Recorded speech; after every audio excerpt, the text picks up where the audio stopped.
Pilipinas. Ipanalangin natin ang Myanmar at Thailand. Pangulong Bongbong Marcos naawa sa mga naapektuhan ng lindol. Pilipinas tutulong na dahil 1,700 na ang namatay at 4 na OFWs ang nai-report na nawawala. So far po, ano po yung pinakahuling update po natin sa mga kababayan po natin doon po sa Thailand at Myanmar? Doon sa Thailand, wala tayong confirmation. Walang casualty so far kahit na marami sila doon. Myanmar doon is another matter kasi pati airport sinara. May mga reported maraming casualties, several hundred na ang reported casualties. Kanina 2, ngayon may 4 daw na unaccounted for pa. Pagdasalan natin, dito daw sila, no? May 4 na unaccounted for. So pagdasalan natin na hindi sila napinsala. Sorry sir, linawin lang na po natin, 4 po 4 na Pilipino sa Myanmar. Unaccounted for, including 2 mag-asawa. Mga Pilipino na po bang lumalapit po ngayon sa embahada na nakikipag-ugnayan din po sa DFA para humingi ng tulong? So far wala, ang humihingi ng tulong yung Myanmar government mismo.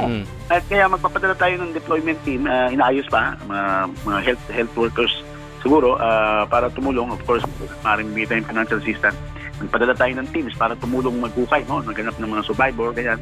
At yung mga Pilipino na wala ng bahay, binibigyan natin ng shelter. Ginagastusan natin ng maliit na hotel or shelter. Tapos repatriation ng Pilipinas kung gusto nang umuwi, no? Now dito, wala pang humingi nun. Kaya ang problema nga lang yung 4 na ito. Pagdasalan natin na lumitaw sila.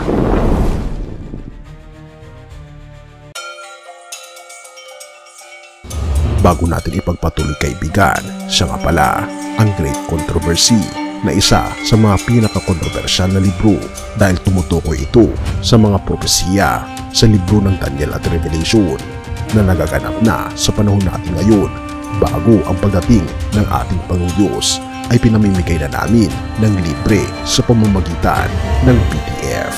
At ito ay nasa limited lamang na panahon kaya i-click mo sa description sa baba upang ma-avail mo kaibigan ang napaka-importanteng libro ito na magbubukas sa iyo sa mas maliwanag mong hinaharap.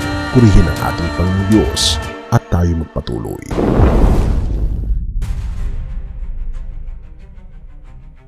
Isang iglap, isang saglit lang, tumindig ang lupa sa Myanmar. At ang kasunod, wasak ng gusali, umiiyak ng mga bata, mga pamilyang nagluluksa. Pero ito ba ang wakas? Hindi, dahil ngayon, habang pinapanood mo ito, may ginagawa na ang Pilipinas. Habang ang mundo ay naguguluhan, tahimik, ngunit maagap na kumikilos ang ating gobyerno. Pero paano? Pilipinas, oras na para tumulong. Biyernes ng gabi, isang magnitude 7.7 na lindol ang yumanig sa Myanmar. Sa loob lamang ng ilang minuto, higit sa 1,000 buhay ang nawala. Pero sa pinakahuling update nitong linggo, 1,700 na ang kumpirmadong patay, 3,400 ang sugatan, at 300 ang nawawala. Mas masakit, 4 sa ating mga kababayan ang naiulat na nawawala pa rin. Pero bakit natin ito dapat ikabahala? Dahil ang trahedya nila ay hindi malayo sa trahedya natin noon. Naalala mo ba? Ang lindol sa Bohol, Yolanda sa Visayas. Tayo rin noon ay humingi ng tulong. Tayo rin noon ay nangangailangan ng kamay na kaagapay. Kaya ngayon, oras na para magbigay tayo ng pag-asa.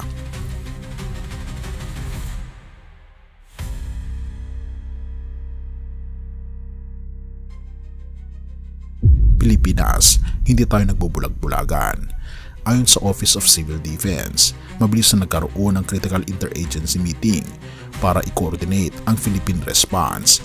Pero ano nga ba ang plano? Una, deployment ng Philippine Emergency Medical Assistance Team o PEMAT. Pangalawa, search and rescue teams mula sa BFP, AFP, MMDA at private SRR teams. At pangatlo, 140 na personnel ang ide-deploy para sa humanitarian aid mission. Kailan sila aalis? Markahan ang kalendaryo, April 1. Pero teka, bakit 2 linggo lang? Dahil ang misyon ay emergency response. Unang hakbang lang ito sa pagbangon ng Myanmar. Hindi lang ito langis ng awa, kundi ito ay biyaya ng pagkakaisa.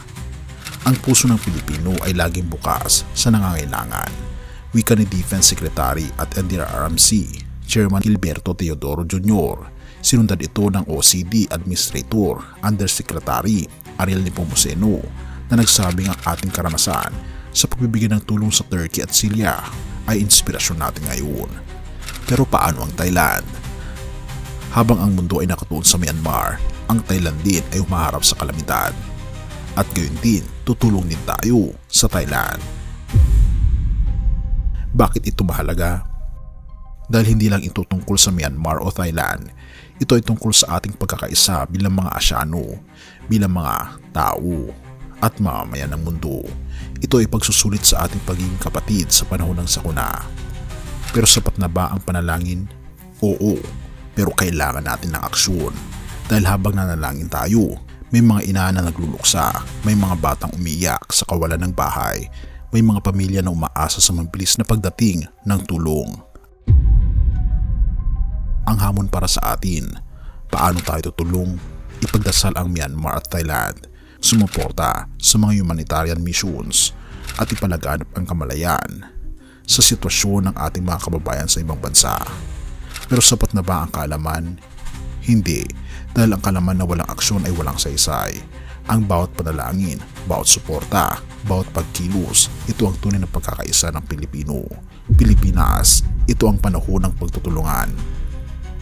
Have mercy, O God, at purihin ang ating Panginoon Diyos. Lucas 21 verse 11. At magkakaroon ng malalakas na lindol at sa iba't ibang dako ay magkakaroon ng tagutom at salot at lilitaw ang kakilakilabot na bagay at ang mga dakilang tanda mula sa langit.